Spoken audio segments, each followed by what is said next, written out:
Okay, now let's go on to the next item, which is a comparison of the Satipatthana contents in Buddhist texts. Okay, remember, Arjan Sujato made a scrutiny of Satipatthana materials in the 5 Nikayas, in the 4 Agamas, in pre-Buddhist sources, particularly the Upanishads, and other Buddhist sources besides the canonical literature. And in particular, he made a concordance of 7 major texts. Yeah, the Vibhanga, the Dharmaskanda, the Sariputra Abhidharma, which are Abhidharma texts of early Buddhist schools. Vibhanga belongs to the Pali tradition, Dharmaskanda belongs to the Sarvastivadins, and Shariputra Abhidharma belongs to the Dhammarguttakas. And these 3 lineages, or these 3 early schools, have their remnants today. The so-called Theravada tradition, their Vinaya lineage is based on this Pali tradition. The Vinaya lineage of the Tibetans are the Mula Sarvastivadins. And the Vinaya lineage of the Mahayana, the Chinese Mahayana monks, is the Dhammarguttaka. Right? So these are the 3 main schools. He also made a study, of course, of the Satipatthana Sutta in our Pali tradition, Majjhima Nikaya, and the Nyenju Jing in the Ahang, in the Chinese Agama, and in Sanskrit it's called Smritipasthana Sutra. He also looked at the first sutra in the Ekayana set of sutras, and also the Prajna Paramita Sutras, to compare the Satipatthana materials. And his methodology is this: concordance of the 7 main texts, internal coherence of material. Yeah, we have seen that there's a lot of incoherent contradiction within the sutta itself. For example, the redundancy of the refrain for Dhammanupassana, and then the claim that one can become an arahant after each exercise, compared to what the Buddha said at the conclusion, and so forth. Then there is an intertextual relationship with the rest of the scriptures, comparing certain doctrines and usage of terms in the Satipatthana Sutta with the other contexts in other suttas. The cultural and philosophical context at the Buddha's time, which we did not cover, is not within our scope, but this includes the Upanishadic usage of words like Ekayana, and the evolution of sectarian positions. As I said earlier, the so-called Theravadins were more biased towards pure Vipassana, while the early Sarvastivadins were more biased towards Samatha practice. But the later Sarvastivadins were actually going towards Abhidharma. So his study suggests that the Satipatthana Sutta is not an authentic discourse of the Buddha, but a padded up discourse with passages copied and pasted from other discourses, showing a sectarian bias towards pure Vipassana practice. And its details can be found in the History of Mindfulness, which you can download from the internet. So now we are going to compare the contents of the Satipatthana in the 7 major texts. The Vibhanga belongs to the Pali tradition, like I said earlier, Dharmaskanda to the Sarvastivada, Shariputra Abhidharma to the Dhammarguttaka, and these are Abhidharma texts. Then we have the Satipatthana Sutta of the Pali tradition, the Smritipasthana Sutra of the Sarvastivada, the Ekayana Sutra of the Mahasangika.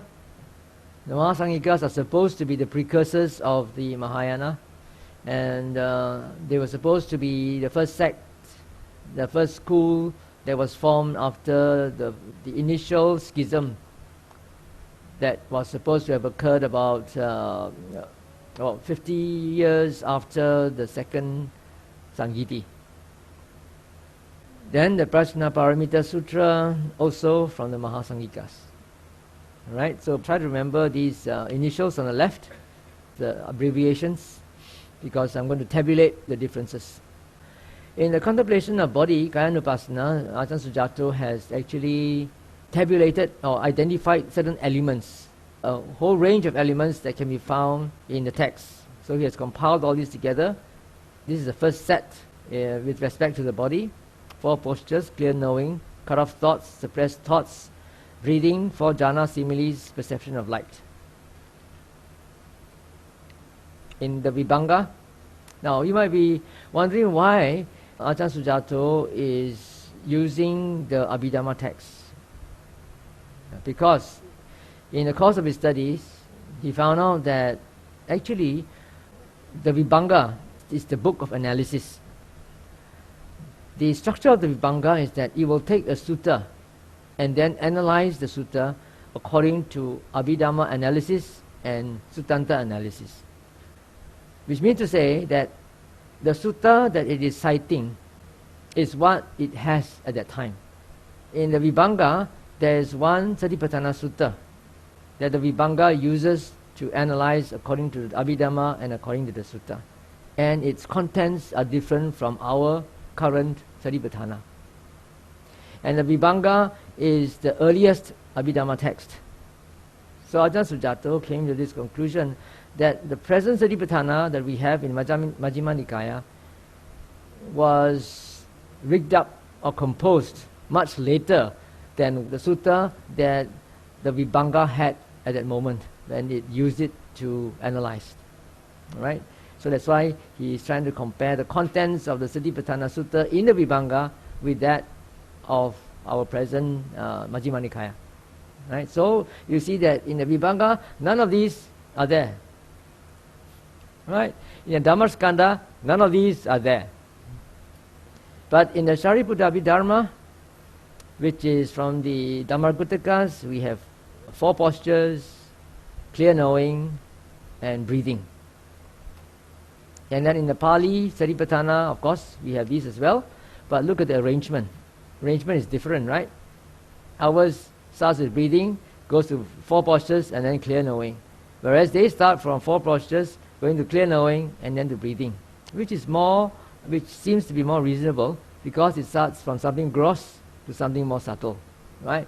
You start off with something more general, 4 postures, and then fine-tune it to clear knowing of more detailed activities, and then after that you sit down, settle down, and you meditate, watching your breath. And you see that this is the same order in the Sarvastivadin Satipatthana Sutra or the Nyan Chu Ching. But here you see the order is a bit different in the sense that there are 2 additional elements, which is cut off thoughts and suppressed thoughts. This also is reasonable. Try to do that before you sit. According to Professor Quan Chefu, he says that these 2, cut off thoughts and suppressed thoughts, are actually copied and pasted from Vittaka Santana Sutta that we talked about, the 5 ways of stilling unwholesome thoughts. In the Ekayana, nothing. Prajna Paramita, we have 4 postures, clear knowing and breathing as well. Then we have another set here. In the Vibhanga, we only have parts of the body. In the Dharmaskanda, we have parts of the body plus elements. But they have 6 elements instead of 4. What are the 6? The 4 great elements plus space and consciousness. This is also found in our suttas, but in a different sutta. This can be found actually in Dhatu Vibhanga Sutta as well. You remember the one that I quoted, where 4 elements were defined according to the parts of the body. Then in the Sariputta Abhidharma, we have lots of things there. Parts of the body, elements, food, space, oozing orifices, and charnel ground. In the Pali Satipatthana, we have parts of the body, elements, charnel ground. In the Nyan Chu Ching, we have basis of reviewing, parts of body, elements, and the charnel ground. Something extra, basis of reviewing, is alien to all the other sources. Then in Ekayana Sutra, we have parts of body, elements, oozing orifices, and charnel ground. In the Prajna Paramita Sutra, we have parts of body and elements. So I said earlier that the rule of thumb for these researchers is that if something occurs in all traditions, there's more possibility and chances of it being more authentic, right or not? So here, what is the most authentic? Yeah, parts of the body, right? That's why in Arjan Sujato's Satipatthana Mula, only the parts of the body is found. But I wonder why he didn't put elements, because elements also has quite a good count, 6 out of 7. But he did say that there were other considerations besides the concordance of these 7 texts. And he did say, when he presented his Satipatthana Mula, that, well, in all probability, elements could have been there. Alright, now we go on to contemplation of feelings. These are the elements that he has identified.